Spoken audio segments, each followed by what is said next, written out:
La Navidad no está completa sin un delicioso pavo. Esta impresionante ave será el centro de la fiesta navideña de tu familia. Puede parecer un poco abrumador, pero si sigues mis sencillas instrucciones será tan fácil como 1, 2, 3. ¡Ay, mi pavo! No lo toques. Sí puedo, sí puedo. Ya, por favor, ya, para, por favor. Ya. ¡Ay, mi pavo! ¡Mi pavo! No, ay, no. Ya, olvídate del pavo. Se me va a quemar el pavo. Les decía entonces que vamos a brincar de lleno a este tema donde dice Mateo capítulo 1, versículo 18, el nacimiento de Jesucristo fue así. Estamos bien familiarizados con el contexto de la Navidad y pudiera ser que en este instante, para algunos, dado la manera en la que el mundo está diseñado o la forma en la que la gente hoy plantea su vida y ve y revisa todas estas cosas, que si hablamos de Jesús o Jesucristo, que combinamos ese nombre y que Cristo y Jesús estamos señalando a la misma persona, es algo común entre nosotros y algunos piensan que Jesucristo es como el apellido de Cristo y no es así. Estamos hablando de la condición de quien estamos hablando, o sea que uses el nombre Jesucristo o Jesús o Cristo. Pero como aquí está combinado, de hecho Cristo es la forma griega de señalar al Mesías.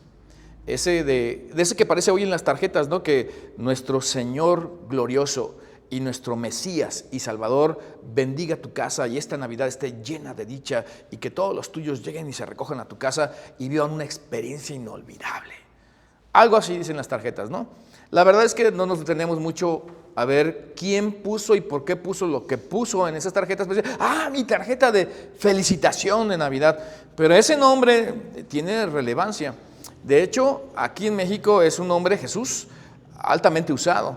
Pero si vas al norte, Estados Unidos concretamente, se maravillan de que los mexicanos, algunos les llamen Jesús a sus hijos. Como tal vez algunos nos hemos encontrado de los que somos como yo, cristianos, que alguien se llame Yahvé o Jehová, que es uno de los nombres primarios de Dios. Yo sí me maravillo, la verdad, porque no es algo común. Me imagino que para ellos igual Jesús, dice, ¿cómo? ¿Cómo le pone Jesús a su hijo? Peor que lo que les estoy contando. Ya ven que también hay una manera, y ni lo voy a decir, nada más voy a hacer alusión a eso, pues vulgar o coloquial, por lo menos de referirse a las mascotas, a sus perros, que va involucrado allí, y eso habla de la forma en la que hemos devaluado este nombre tan precioso, donde miren, podemos poner que Jesús es Jesúa o Yeshua, que es el mismo nombre que Josué. Y ahora lo explico, lo que estoy diciendo. Entonces, para los hebreos, Yeshua, para los griegos, Cristo, porque la J no existe en el griego como tampoco lo existe en el hebreo. ¿Se imaginan nada más? Datos ahí aislados. Por eso entonces tenemos que Yeshua y Jesús, un nombre más común para nosotros es Josué.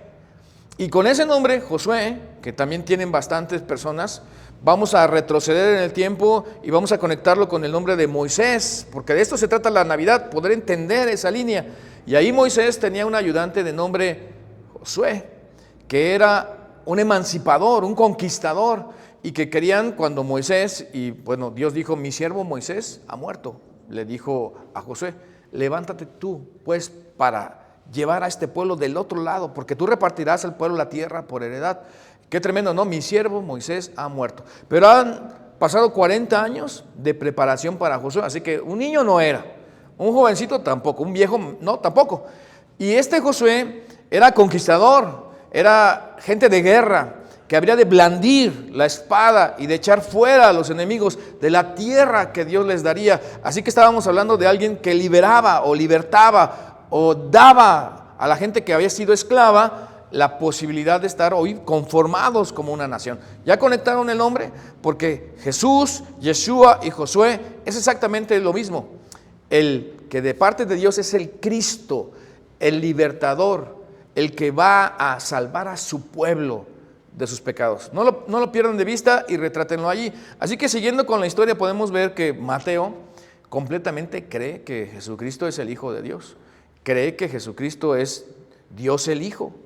cree que a través de Cristo viene la salvación y aborda con toda naturalidad una historia que para nosotros a lo mejor hoy, para algunos no nueva, pero así como fuera de contexto, aislada de todo lo que la ponderó, tal vez para algunos increíble, pero vestida con todo lo que ponderó, que hemos venido revisando estos 3 capítulos desde el primero, que Dios hizo todo esto para hacerse presente en nuestras vidas, porque lo necesitaba el mundo, con una serie de eventos increíbles, se vuelve más que creíble.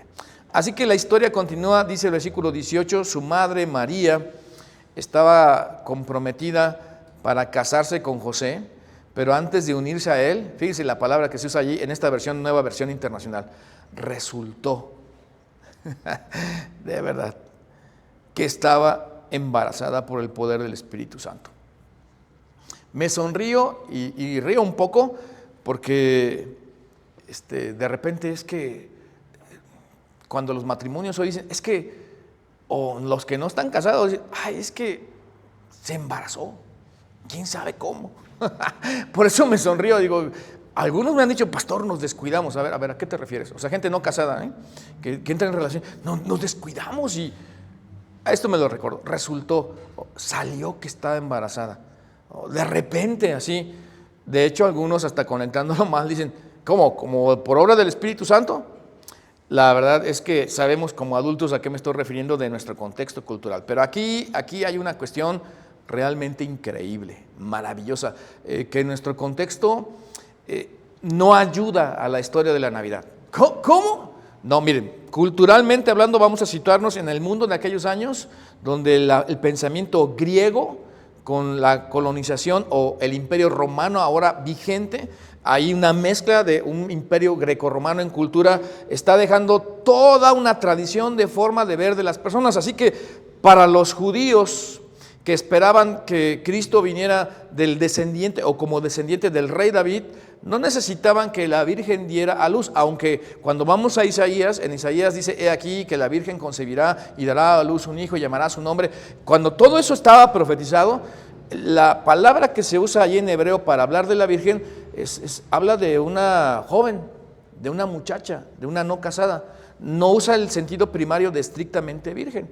Así que para los judíos, a diferencia de nosotros que tomamos, sí, el contexto literal de la profecía, y como es literal, y no se me ofendan si hay alguien aquí que está conectado y que es católico o de la religión popular, porque con todo respeto vamos a llegar a este tema y lo vamos a dilucidar, vamos a revisar a la luz de lo que estamos leyendo. Pero esto que está aquí no abona para la Navidad en el pensamiento griego, porque acuérdense que en el pensamiento griego los dioses del Olimpo venían y buscaban seres humanos para tener relación con ellos, y de ellos nacían los semidioses. Esa era la cultura de aquellos días. Así que podemos pensar en Zeus y en el famoso Hércules, por ejemplo, ¿no? Que era el contexto del semidios entre ellos. No estamos hablando del Sansón bíblico, que es otra cosa. Y entonces no abona. Cuando la gente escucha todo esto, miren, leámoslo otra vez. Su madre María estaba comprometida, el nacimiento de Jesús fue así, para casarse con José, o sea, que estaban ya más que enganchados, dados y con una boda planeada, pero antes, y aquí está la clave, antes de unirse a él, resultó que estaba embarazada por el poder del Espíritu Santo. Así que María, imagínense que llega a la casa y le dice a su mamá, mamá, una muchacha de 14 años probablemente, tal vez 13, porque en aquellos días la expectativa de vida era otro contexto, ¿no? Muy poco. Estoy embarazada. Ah, sí. ¿Y de qué muchacho, María? ¿Quién es con el que hiciste esto? Que llevaste a este punto a la familia, porque si hoy tiene peso, imagínense en aquellos días que las muchachas que tenían una situación como ella fuera del matrimonio eran quemadas vivas o apedreadas. Claro que había un procedimiento para llevar a cabo todo esto y que, sí, quémenla o apedréenla o lapidar, que sería el término correcto para decirlo. Y entonces cuando María le dice, no, es que Dios y el Espíritu Santo, sí, qué buena historia, ¿verdad? O sea, parece de locos esto, pero de verdad que aunque no abona, no es algo que está fabricando Mateo. No es algo que él, si lo estuviera fabricando, a ver, vamos a maquillar la historia y vamos a poner las palabras y las situaciones que me convienen. No, todo lo contrario. Lo más creíble de toda esta situación es que, ¿por qué razón lo puso aquí Mateo? Porque así fue. porque sencillamente es verdad, porque esto es lo que sucedió. Son fieles en narrar los eventos y decir cómo fueron las cosas, aunque a la gente le parezca loco o inverosímil o contradictor o loco de plano, porque es imposible en el terreno humano, sí, en el terreno humano, pero aquí estamos hablando de todo lo que Dios usó alrededor y los propósitos para los cuales Jesús tenía que nacer. Así que siguiendo con nuestro estudio, dice el versículo 19, como José, su esposo, cuando se entera, era un hombre justo y no quería exponerla a vergüenza pública, tenía esta prerrogativa, decidió romper en secreto el compromiso. No exponerla, no hacer un escándalo. Miren, en nuestros días, Celaya, que tiene más o menos como 700,000 habitantes, de todo se enteran las personas. Imagínense en un lugar donde son 30,000 las personas y que pues dicen pueblo chico, infierno grande, ¿no? O sea, toda la gente se entiende o se sabe o se entera. ¿De qué manera? No lo sé. De hecho, de esto hay vestigios y narrativas dentro de los textos bíblicos que llamamos Mateo, Marcos, Lucas, Juan, que la gente se enteró y que la gente lo usó para lanzárselo a Jesús. Déjeme decirlo claramente, le gritaron bastardo a Cristo. Ahí está, registrado en los evangelios. Cuánta maldad en los seres humanos, ¿no? Que no es el caso, porque estamos viendo que es por obra del Espíritu Santo, que Dios vino sobre María, que esto es inverosímil, que la gente no cree lo que no puede creer lo que está pasando, que le pone peso y que lo deja en entredicho de una cultura griega en aquellos días, pero que sencillamente Mateo lo escribe porque así pasó.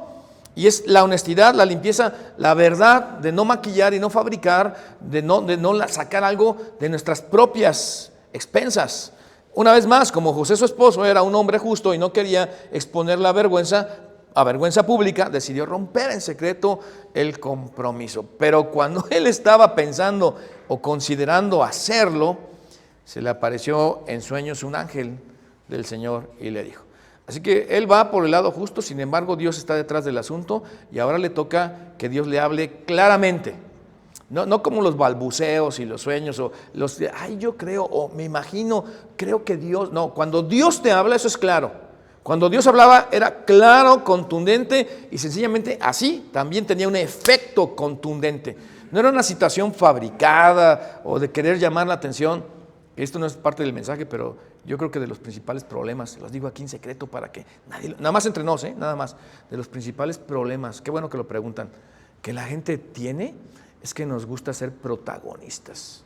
Ya saben, soy el primo del presidente, el conocido del síndico, el amigo del regidor, yo soy amigo del pastor, yo las puedo todos, yo puedo sacar lo que quieran de la iglesia porque a mí sí me lo presta el pastor. O sea, todos queremos ser el mero mero, o por lo menos emparentarnos con alguien así, de los principales problemas. Por eso yo me imagino que algunos dicen, es que Dios me habló. Ajá, es que creo que no, si Dios te habla eso es contundente. Es más, cuando Dios te habla, te deja sin palabras y cambia tu libre albedrío. No hay más que obedecer, solamente que Dios hoy habla a través de su palabra escrita, lo que hoy llamamos la Biblia. Es excepcional que viniera Dios a hablarle a alguien que siendo un Dios soberano, aunque no es la regla, pues Él puede hacer lo que Él quiere, pero no lo hace, porque está establecido que Él hoy ha escogido hablarnos a través de su Hijo. Bueno, dicho todo esto, espero no haberlos perdido ya de regreso a nuestro tema. Entonces dice aquí el versículo 20 de esta experiencia que José tuvo con el ángel. José, hijo de David, le habló el ángel. No fue cualquier voz. No temas recibir a María por esposa. El temor es válido. Este temor de una persona justa que tiene sus reservas del asunto. Imagínense el sufrimiento que en este momento tiene José, que tienen los papás de María, la familia de María, por la posibilidad de lo que ha pasado, hasta enterarse que es Dios que está detrás del asunto y Él está considerando un salvoconducto para dejarla bien y no exhibirla. Y viene el ángel de manera especial y le dice, aparte de que no debe temer para recibirla por esposa, porque ella ha concebido por el poder del Espíritu Santo. Y aquí tenemos dos testimonios aislados. Ya no solo es María, ahora es José, y él está encaminado en su forma justa de ser a dejar aquello en secreto, pero Dios le está dando certidumbre de lo que debe de hacer. Y le da más detalles para que entienda lo relevante de este nacimiento, porque aparte va a conectarlo con nuestros nombres al principio, cuando Mateo comienza hablando de Jesús. Dará a luz un hijo y le pondrás por nombre. A ver, todos los papás siempre hasta compran libros, ¿verdad? ¿Cuál va a ser el nombre de tu hijo? Ya está repasando, ¿no? Pues más fácil que se llame como su papá. ¿No? Así rápido, ¿no? O que se llame como el abuelo Melquiades. Por cierto, me gusta el nombre Melquiades, ¿no? O Micaela como mi nieta, ya decía mi hija, ¿no? Micaela como mi nieta. Qué nombre tan bonito. Y la hermana Mica está más contenta por esto que estoy diciendo que todos los demás. Ya tiene su nombre, pero aquí Dios, que habló a través de un ángel con José, tiene toda la autoridad para decir, Jesús. ¡Ay, claro que sí! Jesús. Eso tiene sentido. Bueno, Jesús, el que es emancipador, el Salvador, el que va a librar a su pueblo. Sí, claro, hemos tenido varios imperios, por lo menos los más destacados, podemos pensar en Babilonia o los medopersas y luego los griegos, y ahora estamos bajo los romanos. Claro que yo voy a ser el tutor. A mí me van a poner y me voy a figurar como el papá de Jesús, de este Jesús, de este que sabe blandir la espada. Todos esos pensamientos seguramente estaban, y la razón es que, a ver Ángel, ya termina tu historia, porque ya ven que a veces nos gusta hacerla de suspenso, como ahorita casi estoy tratando de hacerlo yo, ¿no? ¿Cuáles son las razones? Y dice José, yo ya sé las razones.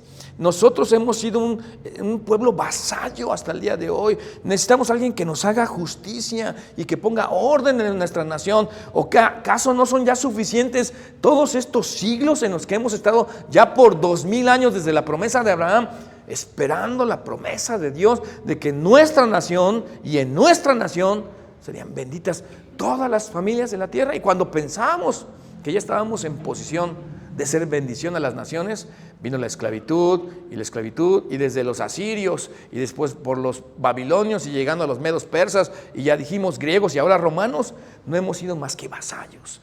Ya es justo y necesario, así que ahórrate los porqués. No creo que le hablara así a un ángel, pero podríamos pensar si somos como hoy nosotros los seres humanos, los coléricos melancólicos, que queremos que la gente vaya al punto, que ahorremos tiempo en cosas innecesarias, según yo, que para qué le damos tantas vueltas al asunto si cuando puede decir de qué color es, rojo, ok, rojo. Oye, pero es que pensamos que, olvídate el trámite, rojo, se acabó, punto, ya, asunto. ¿De verdad? Bueno, estoy exagerando, no soy tan así, Hasta eso que soy buena persona, a veces. Bueno, hasta yo me río. Gracias por la risa, muchachos, aquí de la transmisión, ¿verdad? Dará a luz un hijo y le pondrás, retomando nuestro versículo que estamos leyendo ahorita, le pondrás por nombre Jesús. Jesús, porque Él salvará a su pueblo. Y noten la palabra que está en amarillo al final, salvará a su pueblo. ¿Y qué es lo que se conecta con la mente de los creyentes en Cristo Jesús? De la gente de iglesia, de los que creemos en Dios y seguimos a Cristo, de los que ya hemos experimentado el poner nuestra fe en Cristo, de experimentar la salvación. La verdad es que la palabra salvación se diluye, se eclipsa, y empezamos a pensar más en términos de perdón. Y de si me porto mal, Dios me perdona. Si me porto mal, Dios me perdona. Si me porto mal y me arrepiento, Dios me perdona. Si me porto mal y me arrepiento y trato de no volverlo a hacer, Dios me perdona y me perdona y me perdona. Y caemos en un ritmo y en un ciclo vicioso de religiosidad donde se diluye el asunto del libertador y el Salvador, en donde yo quiero poner un énfasis particular en esta noche, en donde tomemos esta palabra y conéctenla con la palabra Jesús, que es Josué, que es el Yeshua, que es el Cristo, que es más un libertador, un emancipador, que es solo y es grandioso, perdonador, que es maravilloso que Dios te perdone, pero que es más que perdón, que tiene que ver aquí ya más con libertad. Él salvará a su pueblo de sus esclavizadores, o sus opresores, mejor dicho todavía, o la gente que les está causando problemas, o sus actuales verdugos. Eso es lo que está pensando la gente. Miren, a ver, paréntesis para todos. Cuando tú le pides algo a Dios, ¿no es cierto que tú tienes todo el tiempo unos puntos suspensivos y una rayita que llenar, que Dios tiene que llenar? Pero esa rayita, la verdad es que si Dios es soberano, la tiene que llenar Dios como Él quiere, no como yo quiero. pero siempre tengo puntos suspensivos y rayita que llenar. José decía, sí, ya sé que necesitamos echar fuera a los romanos, pero dice Dios, Él salvará al pueblo de sus pecados. A ver, siéntate, Ángel. A ver, ¿cómo te llamas? Es Gabriel. A ver, Gabriel, siéntate. No, que estoy poniendo un poco de cinismo a todo esto. Vamos a platicar tú y yo. ¿Tú crees que si hacemos un censo ahorita con todos los judíos, en este momento estamos hablando del año 30, no, del año 3, 4 después de Cristo? A ver, judíos promedio, ortodoxos y no, ¿por qué votan? ¿Creen que tenemos necesidad de que nos salven de nuestros pecados? No. ¿Quién dijo que necesitamos que nos salven de nuestros pecados? Que salven a otros, pero nosotros tenemos otras necesidades. Es más, ¿has considerado, Ángel, esta gráfica de la jerarquía de necesidades de Maslow? Donde la necesidad preeminente es física, o sea, comer, dormir, beber, descansar, pero además, súbelo de nivel, necesitamos seguridad. Y nosotros, miren, se escucha de algunos robos y de algunos homicidios. Necesitamos también que tengamos amor y pertenencia, que nuestras familias. ¿No has escuchado esto de Maslow? Que la verdad necesitamos llevárnosla tranquila. Y luego lo que está en verde. ¿Qué tal cuando hoy se toca tanto la autoestima entre los hebreos? Porque somos esclavos. Somos vasallos del pueblo o del imperio romano y lo hemos sido por milenios de diferentes naciones, dispersos, si tú quieres, por nuestra. ¿Cómo pues podemos autorrealizarnos? Así que habría que considerar nuestras necesidades. ¿No crees, Ángel Gabriel, que lo que necesitamos es esto y no perdón de pecados? Porque si no te acuerdas, tenemos un templo, que por cierto es un templo tremendo, que tiene su atrio, su lugar santo y su lugar santísimo. Y ahí, con ciertos rituales, todo el año, nuestros pecados son perdonados y expiados. Así que, ¿tú qué me hablas de que necesito perdonar mis pecados? Pensaría José. Tengo otras sugerencias más bien. ¿Qué tal si Roma necesita salvación del pecado? Porque vaya que son paganos y que son una amalgama de un montón de credos y de religiones, de diosesitos, y que además ofrecen sacrificios a esos dioses. Nosotros necesitamos ser salvados, pero de Roma y de su imperio. Pero además necesitamos un salvador con una espada, como Josué, como el nombre que me estás dando, que hable de vigor, de fuerza, que nos lidere en la emancipación de nuestra esclavitud. Eso es lo que necesitamos. Claro que no le dijo, porque cuando Dios te habla, nadie se pone a tratar de argumentar delante de Dios. Cuando Dios te habla, realmente creyentes en Cristo Jesús, seguidores de Jesús, cuando tú escuchas la voz de Dios, nada más es, sí, Señor, ¿qué quieres tú que yo haga? No es argumentar, no es decir en qué estoy de acuerdo, en qué no estoy de acuerdo, qué me gusta, qué no me gusta, como hoy hacemos muchos seguidores de Dios. Es que yo no estoy de acuerdo y tengo mi opinión. Qué bueno, dirá Dios, ten todas las opiniones que quieres, pero aquí la regla es esta, sencillamente, seguir a Jesús es rendir nuestra voluntad. Es decir, no a nuestras pretensiones. Es vivir en función de lo que Dios planeó para nosotros. Y allí, no en esta jerarquía de Maslow, alcanzar nuestra autorrealización y tener un concepto de nosotros, el que debemos tener por vivir a plenitud lo que Dios diseñó. Y créanme, jóvenes aquí presentes escuchando, que cuando tú te entregas a Dios, Él no te quita todo lo que estás buscando. El problema es que todo lo que estás buscando sí te quita a Dios. Es al revés. Todo lo que tú estás buscando no te lo quita a Dios, lo bueno. Pero cuando tú quieres buscar todo lo bueno sin tener en cuenta a Dios, lo que estás buscando es bueno, eso sí te lo quita a Dios. Porque no está diseñado para bendecirte, sino para acabarte. Y Dios quiere tu bien. Así que José le responde, y como debe responder, despertando. Así que, cristianos, seguidores de Jesús, amigos aquí presentes, tal vez tú no seas creyente en Cristo Jesús, es momento de despertar. Cuando José se despertó, ¿me ayudan a leer lo que dice allí? Hizo lo que el ángel del Señor le había mandado y recibió a María su esposa. Así que ya no argumentó, no tenía su opinión, no tuvo reservas del caso, sencillamente obedeció. Eso es lo que haces cuando Dios te habla. Y a María primero, qué peso emocional, social, después a José, y entonces le revela el nombre, que el nombre, por cierto, valga la redundancia, es revelador del designio de Dios o Jesús entre nosotros, Dios en la carne. Por cierto, le pondrás por nombre Jesús. ¿Razón? Ayúdenme a leer. Porque Así que sí es un emancipador, sí es un salvador y es en relación a los pecados. Pero cuando escuchamos la palabra salvar, ¿se acuerdan hace rato que les decía? Casi siempre decimos, porque Él perdonará a su pueblo de sus pecados. Y entonces vienen los golpes de pecho de, estoy perdonado, qué bueno. A veces parece más sentimentalismo, que sí van involucradas las emociones, que una cuestión real. Normalmente cuando nuestros oídos son sordos y nuestros ojos ciegos, tendríamos que comenzar a orar para decirle a Dios, Señor, dame oídos para oír, dame ojos para ver, dame manos para palpar tu gracia, dame gracia de caminar delante de ti. Esa es una buena sugerencia, como Andy Stanley hace, y él mismo en su testimonio dice, todas las mañanas yo me digo, Señor, que mis ojos sean para ver lo tuyo, que mi pensamiento sea para pensar en lo tuyo, que mi boca hable lo tuyo, que mis manos trabajen en lo tuyo, que mis pies caminen en lo tuyo. Yo quiero ser tuyo, Dios, me rindo completamente a ti. Y eso es cuando Dios te habla, no hay más de nuestra opinión. Y curiosamente, cuando pierdes tu vida, que es exactamente lo que estoy describiendo de Dios, mis ojos, mis oídos, todo es tuyo, cuando pierdes tu vida, la hallas. Porque entonces Dios, que es longánime, misericordia, benigno y bondadoso, te da mucho más abundantemente de lo que entiendes o de lo que pides. Todo el tiempo. Ese es nuestro Dios, que aparte nos está mandando llamar para nuestra bendición. Así que le pondrás por nombre Jesús. La gente escucha porque Él perdonará a su pueblo de pecados, pero no.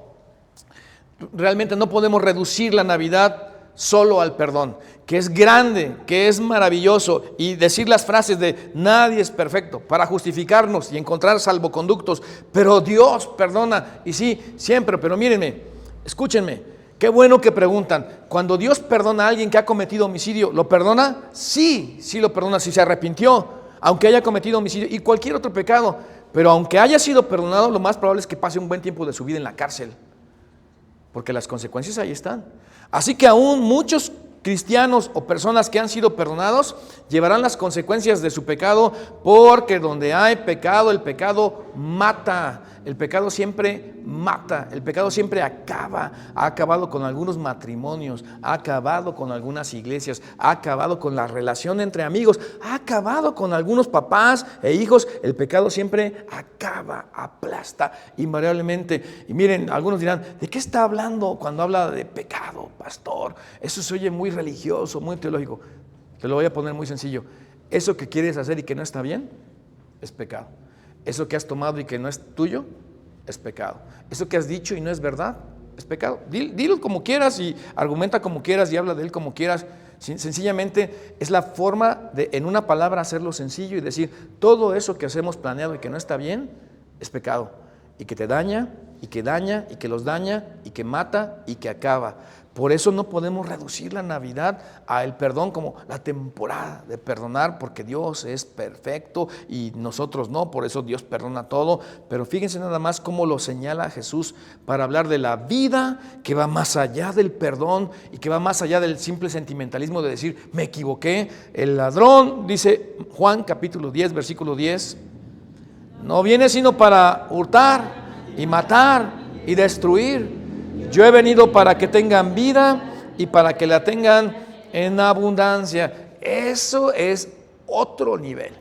Eso es otro estatus. Eso no tiene que ver con un ciclo de me arrepiento, me perdonan, me duele, luto, otra vez me vuelvo a animar, vuelvo a pecar, me arrepiento, me perdonan.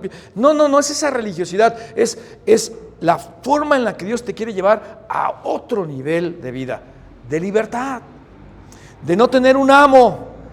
En este caso el pecado, de poder vivir una vida, la que Dios diseñó en abundancia, de experimentar, no, qué bueno por la jerarquía de Maslow, pero experimentar la autorrealización, porque vivamos el plan de Dios, y claro que tengamos esa seguridad, y claro que tengamos esa bonanza y esa pertenencia, por supuesto que sí, pero porque en el plan de Dios de manera natural lo vas encontrando, sobre todo la relación con Él. Por tanto, diría Pablo, en Romanos capítulo 6, versículo 12, no permitan ustedes que el pecado reine en su cuerpo mortal. Así que no tiene por qué mandar, no tiene que ser mi Señor, no es ya mi Señor si estoy en Cristo Jesús. No puede ser quien toma las decisiones en mi vida. Ese deseo de, bueno, está malo pero lo quiero, o no lo quiero pero está bueno y de cualquier manera lo hago. Y toda esa argumentación que es la racionalización de nuestros malos hechos, de nuestros malos actos. Miren, de verdad, cuando alguien está proyectándose, cuando alguien quiere ser protagonista, ¿lo sabe o no lo sabe? Cuando alguien está de envidioso, ¿se da cuenta que es una persona que no puede vivir con el avance ajeno? ¿Lo sabe o no lo sabe? Cuando alguien está mintiendo y está diciendo algo que no es verdad, ¿lo sabe o no lo sabe? Cuando alguien se hace de la vista gorda, se hace loco o la loca, yo no fui. Ya, porque yo no fui, pero mira nada más todas las evidencias. ¿Cómo que? Es que no me acuerdo, y si no me acuerdo, no pasó. O sea, por favor, pues si no es un anuncio de juguete esto que estoy... De verdad, aquí estamos jugando con nosotros mismos, los seres humanos. No reine el pecado en vuestro cuerpo mortal, de modo que lo obedezcáis. Pablo agrega, no ofrezcan los miembros de su cuerpo al pecado. Por eso mis ojos para ver lo de Dios, mis manos para tocar lo de Dios, como instrumentos de injusticia. Más bien como instrumentos, dice, al contrario, ofrézcanse más bien a Dios como quienes han vuelto de la muerte a la vida. Qué bonito la manera en la que lo dice la Nueva Versión Internacional, como los que han vuelto de la muerte a la vida, de la separación de Dios, de la muerte espiritual, a la vida de Dios, a la abundancia y la conexión con Dios en todo sentido, no extrasensorialmente, sino interna y espiritualmente, en donde tú lees la forma en la que Dios te dirige. En sensibilidad te das cuenta cuando Dios está detrás del asunto y hacemos caso o no, dependiendo de desarrollar esa sensibilidad de una relación con Dios, que es una tremenda bendición. Así el pecado, cuando yo me entregue a Dios y mis miembros y ore para que vean lo de Dios, no tendrá dominio sobre ustedes. Es decir, porque la paga del pecado, la consecuencia, será una muerte donde muchas personas, a pesar de haber sido perdonadas, pasarán bastante tiempo de su vida, si no es que toda su vida en la cárcel, porque pecaron, se arrepintieron, Dios los perdonó, pero no fueron esclavos del pecado y por lo tanto vivieron la vida que Dios diseñó para cualquiera de ellos o nosotros que viviéramos, porque la paga del pecado es muerte más que el regalo de Dios, mientras que el regalo de Dios es vida eterna en Cristo. Esa es la gracia. Tú no estás bajo la ley hoy, puedes estar bajo la gracia si quisieras. Ya no estamos bajo la ley que todo lo encerró bajo pecado y en donde era necesario de parte de Dios la visual de un Josué, de un libertador, de un rey, de un emancipador, pero no geográfica y política, económicamente, de nuestro espíritu, de nuestra alma, en lo más profundo de nuestro ser, en donde estaba lo más difícil de poder arreglar, que era nuestra situación de nuestra deuda, de nuestro pecado, como quiera que le llames. Así que sí, ser perdonados, nosotros tenemos que traducirlo como ser liberados, ser libertados, a no tener que obedecer a un amo, a un maestro, que en el caso de muchos que no están en Cristo Jesús o no han decidido seguir a Cristo Jesús, es ser esclavos de sus propios malos deseos. La Biblia lo dice de su propia concupiscencia, que son el fuerte deseo por hacer o tomar lo prohibido, sino realmente ir en pos de Dios. Entonces puedo decir aquí para todos los creyentes en Cristo Jesús, el pecado no es tu amo, el pecado no debe mandar en tu vida, el pecado no es tu Señor, el pecado no es quien debe dirigir tus linderos o tus senderos. El pecado no es quien debe dictar qué hagas o qué no hagas. Pero mayor que los que estamos en Cristo Jesús, yo quisiera hacer un mayor énfasis para aquellos que hoy tal vez están considerando poner su fe en Jesús, a reconocer sus pecados. Podemos decir, el pecado no tiene que ser tu amo, no tendría por qué ser tu amo, no tendría por qué señalar tu destino eterno y el final de tu vida. Tendrías que tomar una decisión en este instante y venir a un libertador, al estilo de Josué, a lo que Dios lo mandó, más que, qué tremendo, porque sí es maravilloso el perdón, pero más que solo perdonar, para que yo no tenga necesidad de someterme a lo que me estropea, a lo que me daña y también echa a perder y daña a todos en mi derredor. Pero por cierto que el pecado La paga del pecado es una muerte espiritual eterna que solo tiene solución en el que da la vida eterna, y es Cristo Jesús, a partir de esa libertad preciosa que nos da en su espada, si me permiten la analogía o la metáfora. Así que le pondrás por nombre Jesús, porque Él salvará a su pueblo de sus pecados. ¿Por qué no en ese instante te pones a cuentas con Dios? ¿Por qué no hablamos con Dios? Y le decimos que si bien, ¿quién necesita la Navidad? El mundo necesitaba la Navidad para entender que Dios está activo y no está lejano e indiferente a nuestras necesidades. ¿Por qué no tomamos en cuenta que Dios necesitaba la Navidad y vino y se hizo presente a este mundo para mostrarnos su amor y su gracia y su salvación y su perdón, y que Él puede tocar tu corazón? Y luego en esta tercera entrega ponerte los zapatos de decir, yo necesito la Navidad, porque yo necesitaba ser liberado, no de un imperio romano ni el que fuera, ni siquiera de un jefe, o algunos dirán de alguien, un familiar nocivo que los puede haber, de ti mismo. Necesitábamos ser liberados en Cristo Jesús de nuestra propia maldad, de nuestro propio pecado, de nuestra propia inclinación a no hacer lo que es correcto, a portarse como ni nosotros mismos merecemos y nadie merece, mucho menos Dios. ¿Qué tal si en tu corazón le dices, Jesús, yo en este momento te doy la oportunidad de que me salves, que me perdones? En este instante reconozco que tú eres el Salvador del mundo, pero que quiero que en este instante seas mi Salvador. Que en esta Navidad reconozca más tu título de Salvador como Señor, y que pueda ver que eres el libertador y no solo el que perdona, que viniste a darnos vida y a dárnosla en abundancia. ¿Y por qué no los que estamos en Cristo Jesús decimos, qué tal si de aquí en adelante valoro más Dios, que hoy no tengo por qué someterme al pecado como si fuera mi amo, cuando Jesús es a quien sigo? Vamos a orar. Señor, te damos gracias por esta oportunidad de revisar este tema, de entender un poquito más este precioso regalo que es la Navidad, que nos entusiasma y que a veces los que te seguimos de hace años no tenemos la fuerza ni la manera de ser claros en la entrega de este mensaje tan claro de tu parte y tan maravilloso tuyo, Señor. Queremos rogarte que los que estén en esta transmisión en este instante puedan reconectarse contigo, pedirle a Jesús perdón y que entre en su corazón, y que en este instante tu Santo Espíritu los bendiga, los selle y los coloque en Cristo Jesús. Y rogamos por aquellos que de años te seguimos, que valoremos por no ser esclavos voluntarios de aquello de lo cual ya hemos sido liberados. Te lo rogamos, Dios, en el nombre de Cristo Jesús. Amén.